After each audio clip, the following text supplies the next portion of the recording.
All right, Shalom. Want to say call halal, Yahweh, Bahashem, Yahweh Shai, Bahashem Rakakwadash, Barakatha Yahweh, Barakatha Yahweh Shai, Barakatha Yahweh, Barakatha Yahweh Shai, Barakatha Yahweh, Barakatha Yahweh Shai. Double honor to the apostles and elders at GMS. Peace and blessings to the Akim that's out there fighting, doing this work with truth and sincerity. Back here again with a quick lesson. Lord willing, this is edifying to the elect men out there that are listening and watching these videos. I would listen to, I forget what video.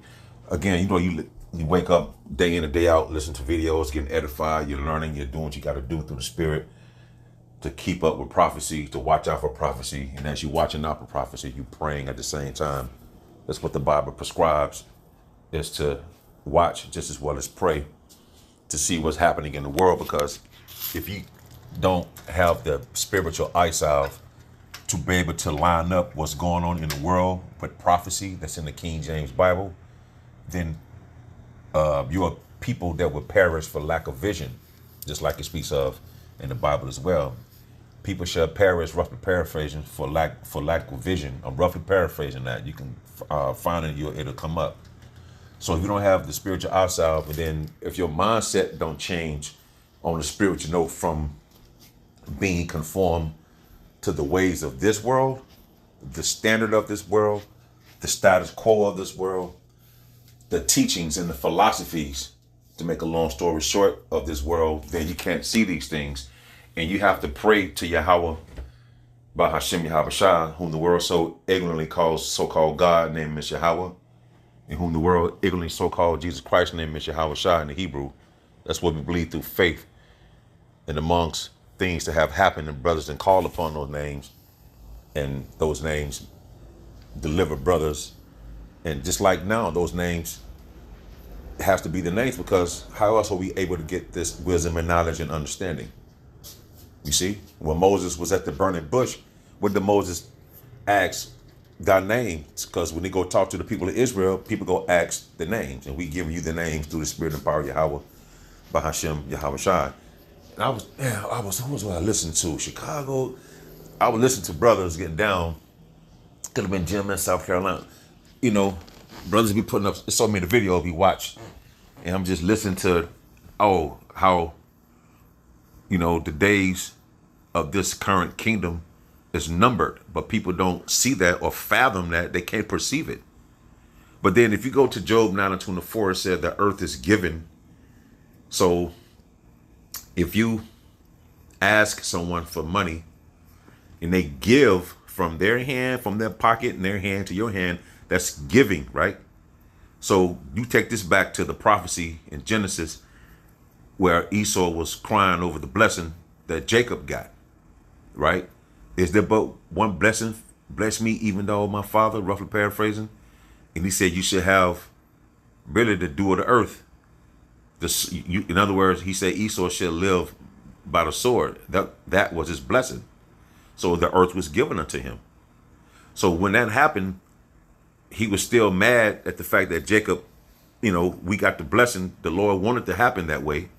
So Edom, Esau, the characteristics of this devil, it makes sense to why the food is contaminated, the air is polluted, the music, and he give you different philosophies because he's mad, because he want that blessing back.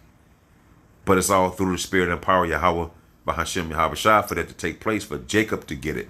They go down to the 12 tribes of the nation of Israel, you so-called Negroes, Latinos, and Native Americans. So the earth was given into the hand of the wicked, which is Esau, Edom, the so-called white race. He covereth the faces of the judges thereof, the true judges of the Bible, Yahweh and his only begotten son, Yahweh Shai, and the holy angels. So when you go to First Maccabees 3:48, it said, and laid open the book of the law, which is the Bible, to paint the likeness of their images. So when, they defaced a lot of the statues, they defaced in something called iconoclasm, where they whitewashed the images. Then they came into the Renaissance period. I'm just fast tracking. The Renaissance period, it means to rebirth. So they start with Michelangelo. They start to paint their images on what they look like, whom they set up to be in a so-called religious seat. And that's how they paint the likeness of their images And they X'd out the true images of the Bible, which are dark-skinned people, man. You have 8 different shades of brown. Nobody is black, nobody is white. The Edomites, so-called white people, are red. Their blood, you slap them, they laugh too hard, their blood their skin is translucent. Us, we smooth skin. Jacob, the so-called Negroes, Latinos, and Native Americans, you see? So the earth is given to the hand of the wicked. He covereth the faces of the judges thereof. If not, where and who is he? Because in order to become a pilot, you have to learn English, no matter where you are in the world. He set up these images and make this Christianity of this country the so-called status quo of the world, right? But yet he doing all kind of manner of wickedness under his rulership. You just look at the current rulers and look at the current conditions that everything is in and how the people are. You have to point the finger at the Edomites, the small hats, Amalek. And it trickles down to the little minions. But see, you people think it's a race thing. It's not. No. It's Jacob and Esau. It's an Israelite. It's a nationality thing. The Lord is coming back to deliver his people, the so-called Negroes, Latinos, and Native Americans who've been scattered throughout the 4 corners of this planet. That's going to come looking like other nations. So this is not a race thing. It's an Israelite thing. It's a nationality thing. And the wicked Edom Esau is going to pay for all the wickedness that he's done. So he came over to this country and established everything from witchcraft to idolatry to sorcery to kill off the so-called natives of this land, the so-called Indians. I mean, you name this country after Amerigo Vespucci, meaning bitter. You name lands and countries after your name. So this is the current rulership of the Edomites, man. The top elite banking families. So judgment is headed and aimed towards this place, and there's no way out of it. That's why I think, well, I know it's in the book of Job. I get the chapters mixed up.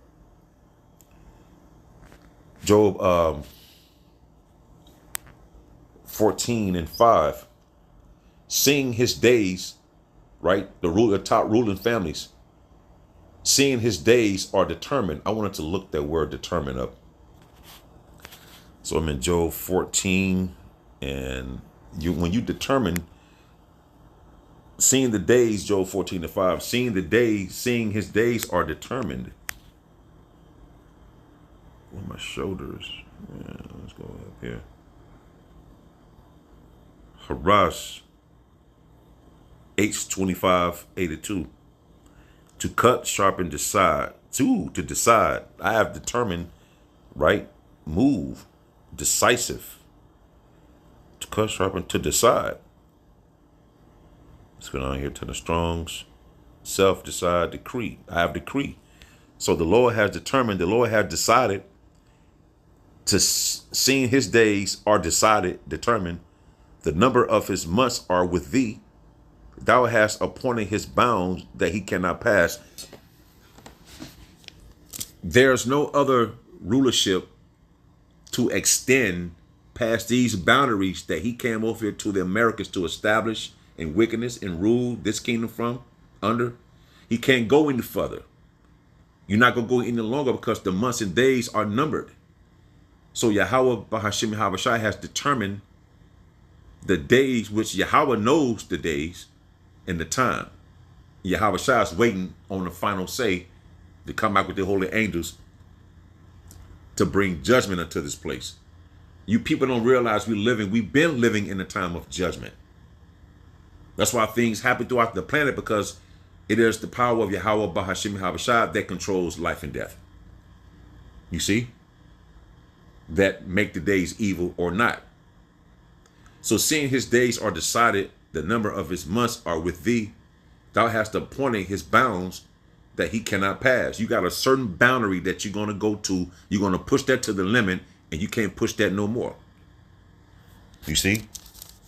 Because the earth is ruling under the wicked, man. So your days are decided and your days are numbered as seeing how far you're going to extend the rulership. You can't extend it any further. You see? Job 20 and 5. That the triumphant of the wicked is short, and the joy of the hypocrite but for a moment. You see? The triumph of the wicked has been short-lived, and the joy of godless has been only temporary. This place is not going to go any further. It's going to go up to the precipice, the grand finale, and then all hell will break loose. They'll go come at this sea hip, concentration camps, society go break down. So it's best for you to get this wisdom and knowledge and understanding so that can keep you sustained in these times. So right now we've been fed with the spiritual manna. We haven't missed a meal yet. Call halal Yahweh Bahashim Yahweh Shai. That's going to transfer over to being physical, where we're going to have to depend upon the Lord to get physical food because there's going to be a famine. The resources are going to be lack thereof because there's judgment being passed upon this place, man. And you so-called Negroes, Latinos, and Native Americans need to get right, repent, and return to your power, to your true nationality, man, to your respectable tribe. This place is not going to get any better. It's going to get worse and worse and worse. And your only stronghold, your only protection, your only deliverance is coming back to Yahweh Ba'ashim Shai, that you part of the elect, the hopeful elect. And to walk according to the rule of Yahweh Ba'ashim Shai, to put your best foot forward, right? The path he put you on, which is his path, and ask him to teach you to walk this path, man. We can't just walk this path. No, we got to pray and ask the Lord to teach us to walk his path because he put us on his path. He called us out of darkness. We didn't call him. So how much more we've been called out of darkness that we need to ask for guidance. That's why we have the apostles and the elders and the men on down, man, as examples. And as we study these scriptures to apply them to the best of our ability. I remember years ago, Apostle Carver say, you can know 1,000, I'm saying it verbatim, but you get the understanding. You can know 1,000 scriptures. And if you don't live by any one of them, it don't even matter. You can know 1,000 scriptures, but live by one. You more righteous than a man that know 1,000 scriptures, don't live by any of them, man. So we have to apply this to our life, man. Like, this is real. This is real, man. This is not no fairy tale. No, this is our nationality. This is our way of life. This is us. So the triumphant of the wicked, they could triumph now. They can do whatever they want to do, max out their credit cards, make billions and trillions of dollars. But they can't not go past this bounds, man. This is it for them. So they hit a glass ceiling. You see? They can't break structure. That's in the stock world. They can't break structure. Their rulership is limited. It's but for a moment. You see? So this other one I like, Job 38 and 11. And said, hitherto shalt thou come over to the Americas. You sailed over here, right? And you set up shop and been running it since you got here. But no further. And there shall thy proud ways be stayed. No. You came over here and this is the furthest as you going to go. You ain't going no further in your rulership. You're going to continue to go into the top precipice of your wickedness. And Yahweh go send his only begotten son, Yahweh Shai, back with the holy angels to bring the pompous of these people down for the last time. So you can't complain.